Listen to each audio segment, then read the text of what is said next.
আজকে চতুর্থ দিন ট্যাম্পাতে।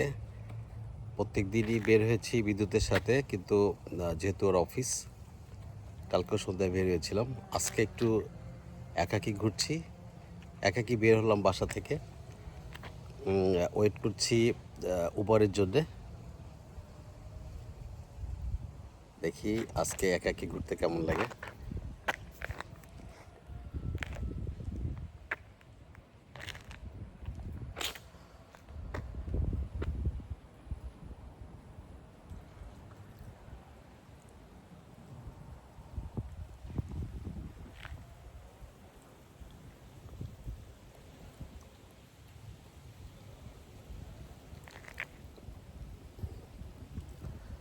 নিউ ইয়র্ক সিটি যেরকম প্রচুর লোকজন আছে, ঠিক তার অপোজিট হচ্ছে এই ফ্লোরিডা। এখানকার যে বসতিগুলা সেগুলা সারাদিন বাড়ির সামনে দাঁড়িয়ে থাকলেও একটা লোকজন দেখা যায় না।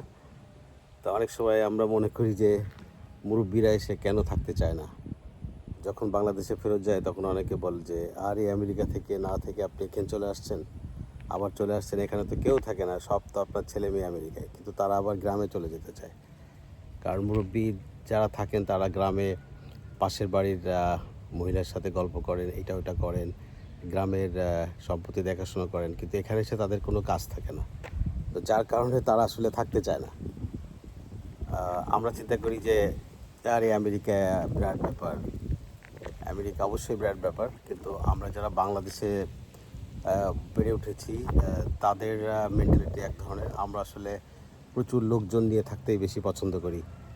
আমাদের আমেরিকার যে সৌন্দর্য, এটা আসলে বেশি দিন আমাদের ভালো লাগে না।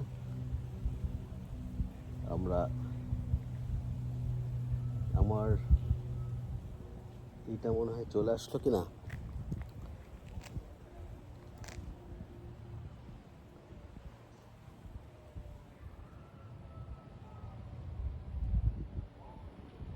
প্রাইভেট ওয়ারের গাড়িটা কই? যেটা বলছিলাম, সন্ধ্যার সময় মোড়ের মাথায় আড্ডা দিব, চা খাবো। তো এখানে সেটা সম্ভব না, বিশেষ করে ফ্লোরিডাতে একেবারেই না। তবে মসজিদে গিয়েছিলাম, সেখানে কিছু বাঙালি দেখা হয়েছে, সেটা খুব 4-5 জন। এই অঞ্চলে খুব কম বাঙালি থাকে। অ্যাকচুয়ালি বাঙালি যারা ম্যাক্সিমামই নিউ ইয়র্কে।